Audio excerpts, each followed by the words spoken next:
Hey, welcome back to Tunes Podcast. I'm your host, Harold. As always, you can follow us on social media. That's Tunes Podcast, TUNES/TOONS. We're on Facebook, Twitter, and Instagram.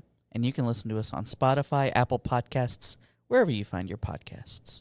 Hey guys, this week Luke Southern and I got to speak with Teenage Mutant Ninja Turtles co-creator Kevin Eastman. We got to talk to him about The Last Ronin and some of his favorite parts of the series over the years. This interview is short and sweet, so let's get right into it. We really appreciate you taking the time to talk to us. We're really excited to get to talk to you about this run. Starting out, I did just want to talk about The Last Ronin, that whole narrative. Can you talk about how that comes together and how leading up to this, the storylines and everything you've kind of tackled, how that informed the narrative in going into this story? Yeah, sure. Basically, back in the day when Peter and I were working on the first series of issues, Volume 1, we just finished issue 11, or we were about to finish issue 11. And so that was the completion of a very large story arc that we connected.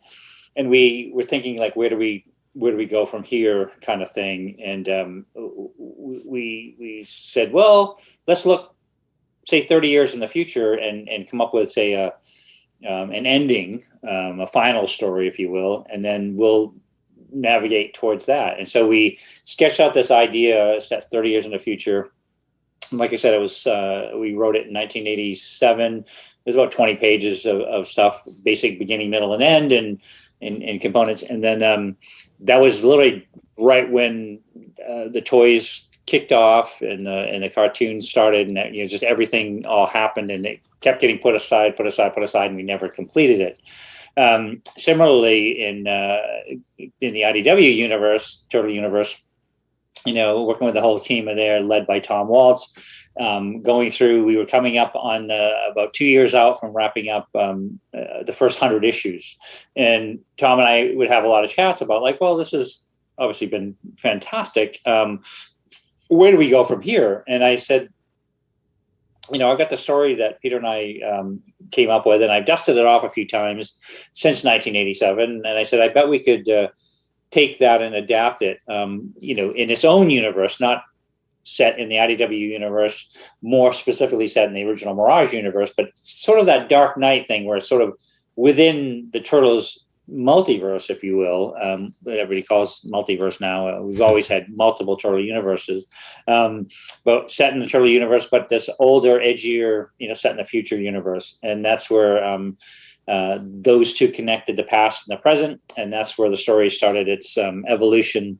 So Tom and I sketched out the concept of 5 issues, 40 pages each, oversized like the original Mirage books, both in printing and page count, what the story would be. And then I then began, much like I did back in the old days with Peter, as Peter and I would work together, is we'd do the same approach, and then I'd do the layouts, and that would sort of reveal the rest of the story as the pieces, the page to page, the left, right, everything that needed to be done, choreographed, came together through the layouts, and that's how we approach the series, and that's why there were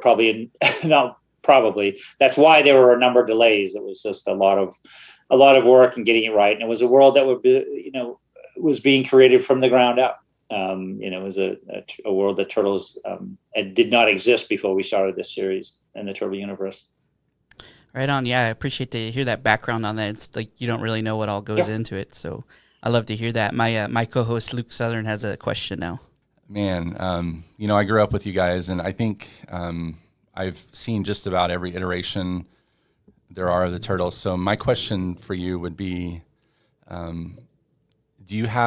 is there one iteration that you would say, out of everything that's been done, whether you've worked on it or you've only had a hand in it, is there one that you might think is the most faithful interpretation that you and Peter both dreamed of? Yes, definitely. And to set the framework a bit, I've loved all of them. Some I've liked a lot more. Some I've liked a little bit less, but never hated them or anything like that. It was just some are more successful than others. And what's so much fun and exciting when you're working with another creative team or another creative director, whether it be a film director like Steve Barron or Kevin Monroe for the 2007 for the individuals, or head of a series like the 2012 Nickelodeon series led by Ciro Neely, which is one of my favorite series. Oh, yeah. The new Turtles. But I think if I looked at all those universes, and I would say the one. If I had to point to just one that I thought was the perfect representation of all things Turtles, I would go to the very first Turtle movie, the one that Steve Barron directed, Jim Henson built the costumes, and the wonderful and amazing Todd Langdon wrote the story, adapted the story from the original Mirage comic books, of course. But Todd really put together, with Steve, a wonderful version and vision for those characters that was pretty perfect. I would say, again, I liked all of them in different forms and different ways, but that was by far the first. That was the perfect one, in my opinion. I watched it last night.